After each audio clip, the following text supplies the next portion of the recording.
Hola, bienvenidos a Cruising en el Cine, donde hablamos de las películas menos conocidas en la cartelera, aunque en las últimas 2 semanas esto se nos había dificultado porque las películas más desconocidas en cartelera igual estaban en el top 10 de taquilla.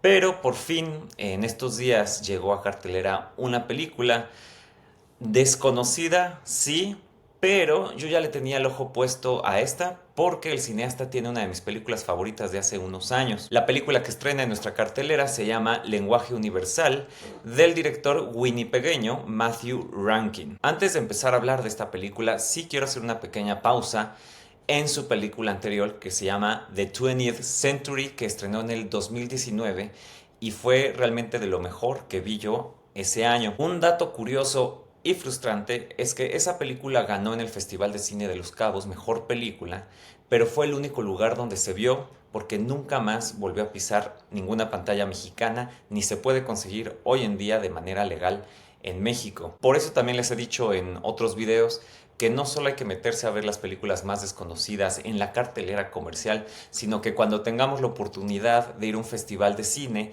busquemos también esas pequeñas películas que no traen ya todo el ruido, a lo mejor de Cannes o de Venecia. Siempre hay unas cuantas favoritas en los festivales, que es la que anuncian por todos lados, pero hay muchas joyas escondidas. Yo recuerdo muy bien cuando la vi en el Festival de Los Cabos, que The 20th Century era una película realmente por la que nadie se peleaba por entrar. Sí había gente en las salas, pero no era la clásica que se arrebatan y que se forman temprano para entrar. No era, si tú leías la sinopsis, la cosa más vendible. Era una película hablada en francés porque es canadiense, pero del lado francófono. Estaba inspirada en un episodio histórico de Canadá que pues allá se ubican, pero realmente de este lado nadie topa. Y además estaba contada como una farsa expresionista con humor dadaísta, una cosa rarísima. No era lo más fácil de vender, o por lo menos a nivel papel, pero era un peliculón. Y cuando resultó ganadora en Los Cabos, pues ya solo le quedaba la última función y mucha gente se quedó sin verla. Pues, algunos para siempre, pero otros, bueno, los invito a googlear a ver si la encuentran de alguna forma. Aquí para ver en México. Ahora sí, volviendo al presente con Lenguaje Universal, este es el tipo de películas donde no importan los spoilers. Yo te podría decir de qué va la historia de principio a fin y da lo mismo. El corazón y la cuestión magnética que tiene el Lenguaje Universal está en cómo encuadra, cómo cuenta, el humor absurdo. Todo el diseño de producción es una locura también, como lo fue en The 20th Century, pero de otra forma. Digo, en general creo que los spoilers de las historias no deberían de ser tanto un problema.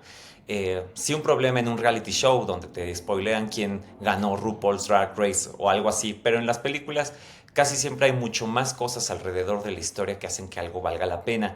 Pero en ejemplos como Lenguaje Universal es súper obvio, tiene una propuesta increíble en muchos sentidos.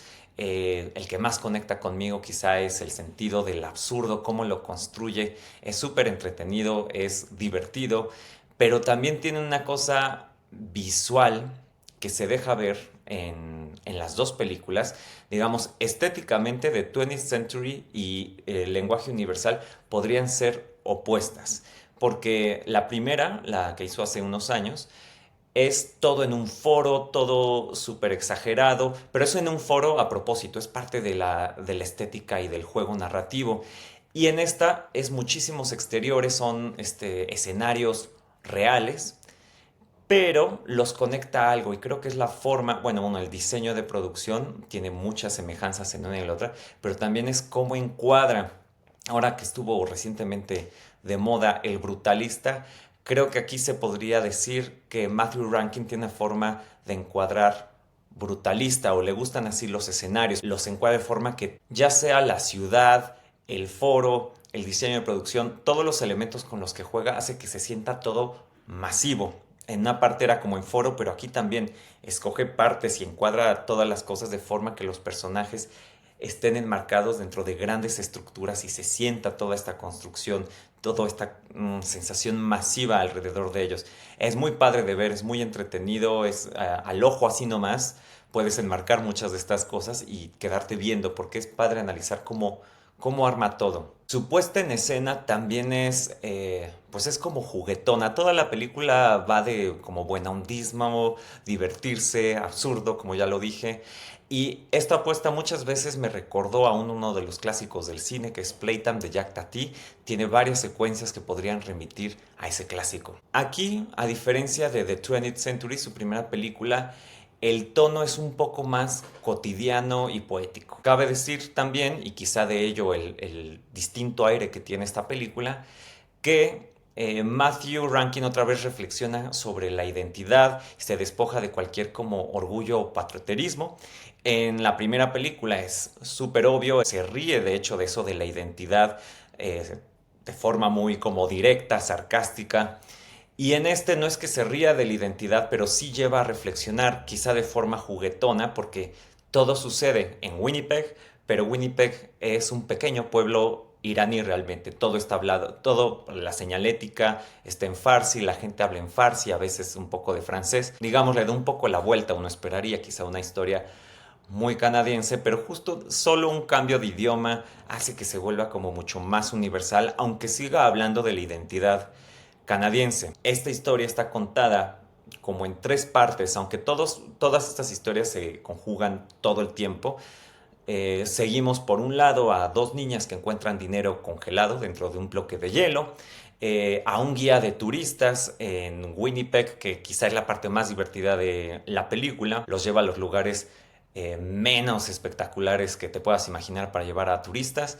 Y está la historia de alguien que renuncia a su trabajo y va buscando a su mamá, que de hecho es interpretada por el mismo director. Esa es una parte un poco más nostálgica. Y la de las niñas quizá es la parte que más remite al cine iraní, ¿no? Es una mezcla muy extraña y muy lograda. Me puse a leer rápidamente cuáles son las impresiones que llega a tener la gente canadiense de esta película y me encontré al mismo tiempo a la gente iraní opinando sobre esta película y ambos decían que sentían que era como una película muy propia, tanto los de Winnipeg como los de Teherán, que es donde se proyectó y tuvo espectadores como por allá. Entonces es una mezcla muy rara, muy universal, que habla sobre la identidad y se toma todo muy a la ligera, con buena onda y con mucho humor principalmente. Pero además visualmente es muy padre de ver. Podrías verla en mute y todo es muy entretenido. La puesta en escena, los escenarios, los colores. Visualmente me parece un genio lo que logra Matthew Markin en sus dos películas.